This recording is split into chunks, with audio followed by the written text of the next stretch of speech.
कि एक योगी यानी एक तत्वदर्शी भक्त संत वो अगर आपके घर आवेगा तो कोई जकर चलाओगा भगवान की भक्ति का यथार्थ ज्ञान उस श्राद्ध करने वाले नहीं बताओगा। श्राद्ध का अर्थ होता है श्रद्धा से किया गया धार्मिक अनुष्ठान। तो ये कहाँ ले गए इसने, ये तो फिर पेट भरण पर आ खड़े करे इन्होंने। ये वो श्राद्ध वो जैसे दूसरा बना दिया इन्होंने। तो संत पूर्ण संत होते हैं, वो ज्ञान देते हैं, अपनी मजदूरी करते हैं, पहले पूरा ज्ञान समझाते हैं वो क्या कहना चाहता है, भगवान कैसा है, कौन है, और फिर 2 रोटी खाएंगे कि तब बाद में उनके या अपनी आरती उर्ती करेंगे 100 प्रकार के अपने क्रियाक्रम करके जब कभी भोजन खाते हैं। तो वो हो सकता है उस प्यारी आत्मा का समझ में आ जाए भाई भक्ति ये करनी चाहिए, ये श्राद्ध नहीं करने चाहिए इस तरह। तो कहते हैं हो सकता है उन ब्राह्मणों का भी कल्याण करवा दे। एक समय एक रानी थी, भक्त संत रविदास जी की शिष्या होगी वो। और जब तक वो संत रविदास जी कबीर परमात्मा के सर में नहीं आया था, यानी वो रहते थे साथ ही साथ वो, लेकिन परमात्मा ने भी उनको शरण में लिया नहीं था, क्योंकि रामानंद जी से उनको दीक्षा दिलाई थी। एक ब्राह्मण था और वो रविदास जी के पास गया और कहने लगा, रविदास जी चल गंगा में नहा के आते हैं। तो रविदास जी कहने लगे भाई, क्योंकि रामानंद जी को परमात्मा कबीर जी ने ये ज्ञान दे दिया था, तो रामानंद जी ने रविदास जी को वो ज्ञान जचा रखा था। तो रविदास जी कहने लगे भाई हमारी गंगा तो हमारा यहीं पर है, सिमरन है, और हम गंगा में नहीं जाते। काफी उसने कहा, नहीं मान्य रविदास जी। तो रविदास जी कहने लगे भाई एक काम करिए। तो ब्राह्मण कहने लगा कि भगत जी कुछ गंगा में कोई पैसे डालने हो दान पुण्य खातिर दे दे, मैं डाल दूंगा। उसने ने सोचा था ये 2-4 रुपये दे देगा, कुछ मंगा लिए, कह देगा डाला गंगा में। तो रविदास जी बोले भाई एक काम करिए, ये ले जा मेरा 1 रुपया। और गंगा जी हाथ काट के 1 रुपया ले गए, यूं हाथ में पकड़े तो दे आइए ना, वापस ले आइए। अब उसने सोचा कौन देखेगा, उड़ा मैं अपनी जेब में डाल लूंगा और कह दूंगा दे दिया, मैंने वो हाथ में पकड़ा था उसने। अब उसने जाकर एक बार तेने बोल दिया, हे गंगा मैया, भगत रविदास ने आपके लिए 1 रुपया भेजा है, न्यू क्या है हाथ में ग्रहण करे। एकदम हाथ निकला बाहर और ले लिया। दूसरे हाथ में क्या निकला, एक सोने का सुंदर कंगन, वो पंडित जी को दे दिया। और गंगा ने कहा ये उस परम संत को दे देना, सोने का कंगन। अब पंडित जी का गया बेईमाना, अब भाई के बेरा पट्टेगा, रविदास जी ने ठगा ला जेब भीतरली में, और उसने आके राजा को दे दिया। अच्छे पीछे मिलेंगे। राजा ने अपनी रानी को दे दिया।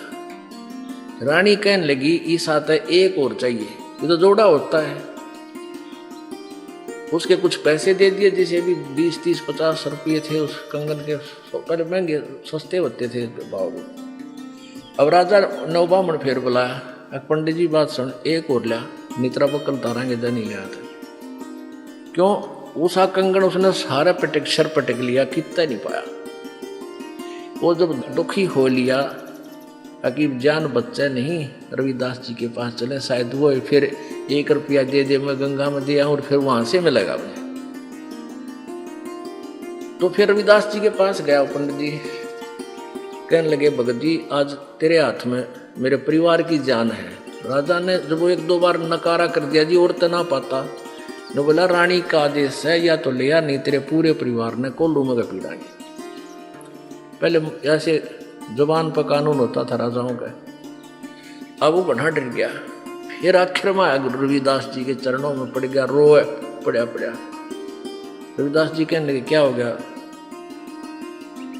क्या हो गया ऋषि जी, क्या बात है, क्यों रो रहे हो? नो बोला जी जान बचा दो, आज आपके हाथ में मेरे परिवार का जीवन है। रविदास जी बोले भाई कहानी बता क्या है? नो बोला जी आपने जो वो रुपया दिया था वो मेरी जान का झाड़ हो गया, रविदास जी बोले भाई कारण बता, मेरा रुपये का कह रहा, पहले तू ये बता वो रुपया मैया ने लिया कि नहीं तेरी ने? बोला जी मैया ने लिया, एक हाथ से रुपया पकड़ लिया, दूसरे हाथ से कंगन दे दिया सोने का। मेरे को आ गया लालच, मैंने दे दिया राजा को, उसने मेरे 150 रुपये दे दिए उसके, यानी उसमें 100 रुपये तो आजकल लाख रुपये के बराबर थे। अब उसने रानी को दे दिया, रानी ने जिद कर दी कि एक और चाहिए तो जोड़ा होया करे।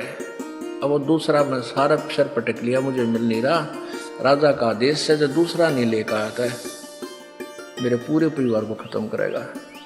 न बोला 1 रुपया और दे दे, मैं गंगा मैया ने दे कर ले आऊँगा। न बोला इससे वो जहाँ वो जूते बना रहा था ना रविदास जी, वहाँ एक कुंडा होता था पानी का, एक कुंडा सा पानी का होता था, जैसे डोंगा टाइप मिट्टी का जमीन में गाड़ दिया करते, उसमें से डोरी गिल्ली रखते थे वह, और जूते गांठ बनाते थे ना उसमें गिल्ली गोरी और उसमें वो चाम भी भेकर रखते थे, चमड़े को भिगो कर रखते थे। पहले जो ये चमार जो जूते बनाते थे, ये जीव हिंसा का किया हुआ चाम नहीं लेते थे। कोई स्वाभाविक कोई पशु मर जाता था, उसी का चाम उतार के, यानी वो पाप के भागी नहीं होते थे, तो उसमें चाम भी भिगोया करता था चमड़ा कुंड में।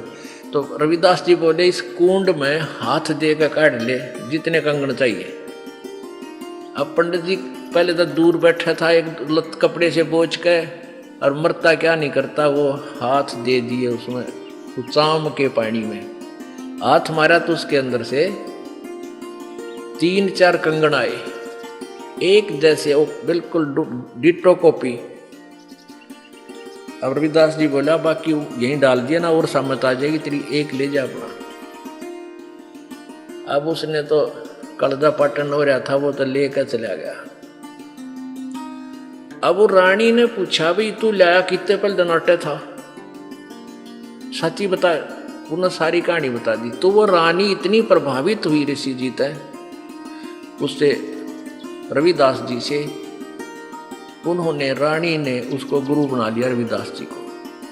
और एक दिन फिर धर्म भंडारा किया, एक भोज देना चाहा उसने, कोई लड़के की पार्टी पूर्टी करके जन्मदिन वगैरह का। उसमें 700 तो ब्राह्मण आ रहे, ब्राह्मण पंडित जी, और उधर से एक गुरु जी को भी आमंत्रित करना जरूरी था कि गुरु के बिना कोई अनुष्ठान नहीं करना चाहिए। रविदास जी को बुला रखा। रविदास जी को रानी ने आदर सत्कार से अलग से एक सुंदर आसन बिछा कर उसके ऊपर विराजमान कर रखे।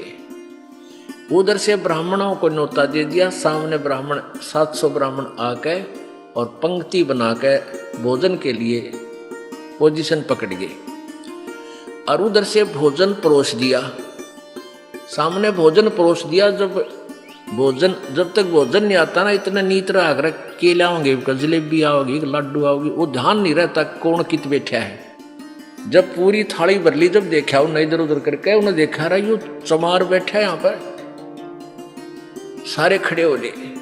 न बोले रानी तने हमारी बेइज्जती कर दी है, हम भोजन नहीं करेंगे। अब ये चमार यहाँ बैठा रखा है, तने तो हमारा दीन भ्रष्ट कर दिया, हम ब्राह्मण हैं। अब रानी कहने लगी ब्राह्मणों रोटी खानी है तो खा लो, ना मेरे गुरुजी तो यहीं बैठेंगे, ये नहीं उठेंगे यहाँ से।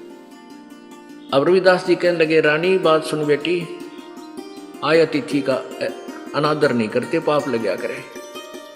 रविदास जी खड़े हो गए और कहने लगे विप्रो, मैं अपनी औकात भूल गया था, मेरा स्थान तो आपके जूतों में है, मैं वहां बैठता हूं जाके, आप भोजन पाओ, रुष्ट ना हो, इस बच्ची को दोष लग जाएगा। अब रानी मना करती है और गुरुजी के रविदास जी कहने लगे बेटी गुरु का आदेश पालन होता है, आप मत बोलो। और वहां जाकर बैठ गए जहां उन्होंने जूते निकाल रखे थे। रविदास जी वहां बैठ गए, अपना भोजन कर रहे हैं। अब वो पंडे लागे छक्कन पे रोटी फटाफट। अब प्रत्येक पंडित के साथ में एक रविदास भोजन खा रहा है। 700 पंडित और 700 रविदास जी रूप बन गए। और उनके साथ में रोटी खावे। वो सामने वाला पंडित कहता है अरे तेरे साथ ये चमार रोटी खा रहा है। रविदास कहता तेरे साथ भी तो खा रहा है। वो कहता तेरे साथ भी तो खा रहा है। अब सारे कूद कूद पड़े।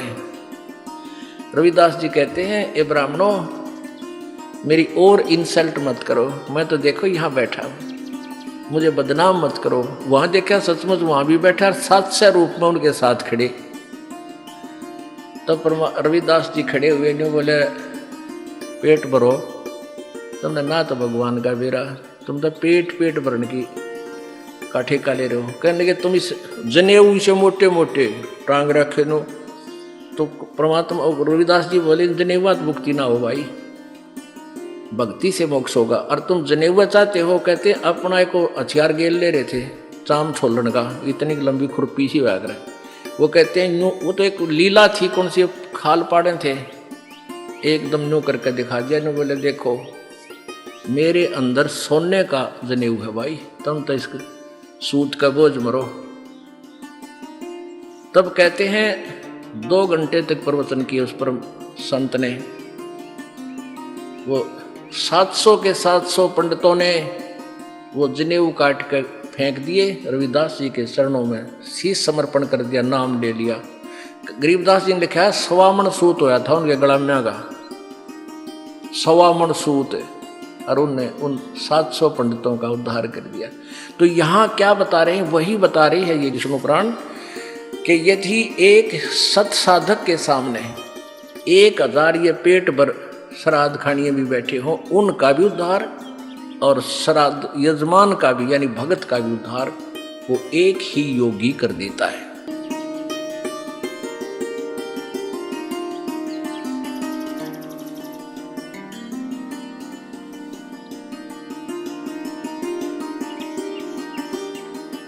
मीराबाई ने उस तथ्य को बार बार समझ करके चरणों में प्रार्थना की, प्रभु हमने तो आज तक ये ज्ञान सुना नहीं था, और मैंने तो ब्रह्मा इस विष्णु जी को, श्री कृष्ण जी को पूर्ण परमात्मा मान रखा था, मेरी आस्था इसमें बहुत दृढ़ है। प्रभु आपने जो ज्ञान दिया है ये बिल्कुल सत्य है, क्योंकि संत झूठ नहीं बोलते। तो परमात्मा मेरा कल्याण करो। प्रभु ने देखा कि ये ठाकुरों की लड़की है। कबीर साहब ने सोचा ये ठाकुरों की लड़की है, छुआछात बहुत होती थी उस समय, और हम कबीर साहब जुलाहा जाति से संबंधित थे और रविदास जी चमार जाति से। उस समय चमार जाति और भी ज्यादा हेय समझी जाती थी। तो परमात्मा ने उस लड़की की परीक्षा लेनी चाहिए कि ये पूर्ण भगवान को चाहती है या समाज जात पात में ये उलझी हुई है, लोक लाज में उलझी हुई है, तो भक्ति नहीं कर पाएगी। तब रविदास से संकेत कर दिया कि मैं तेरे पास इस लड़की को भेजूंगा, आप इसको केवल प्रथम मंत्र दे देना। तो परमात्मा ने कहा कि बेटी जाओ, आप वो भक्त बैठा है, रविदास नाम है उनका, उनसे उपदेश ले लो। मीराबाई ने जाकर कहा कि हे संत जी मुझे उपदेश दो, रजा करो मेरे पे। रविदास जी ने कहा कि मीराबाई बेटी बात सुन, तू ठाकुरों की लड़की है ऊंच जाति की, और मैं चमार जाति से संबंध रखता हूँ, मैं छोटी जाति का हूँ। मीराबाई दुनिया तेरी हंसी करेगी, मजाक करेगी हैं, और तेरा जीना दूभर कर देगी। तब मीराबाई ने कहा कि हे आप मेरे पिता, मैं आपकी बेटी, और आग लगे समाज के, मुझे कल्याण करो मेरा, मुझे उपदेश दो पिताजी। तब परमात्मा ने संकेत किया कि तेरे नाम, कि ये तो परमात्मा चाहने वाली आत्मा है, ये लोकलाज से दूर है, ये परमात्मा को पाएगी। उसके बाद वो मीराबाई सत्संग में जाने लगी रात्रि के समय। कहा बेटी हम रात्रि को ज्यादा सत्संग करते, परमात्मा वहां जाते रहते थे, एक हंस को निकालने के लिए ना जाने कितनी लीला कर देते हैं।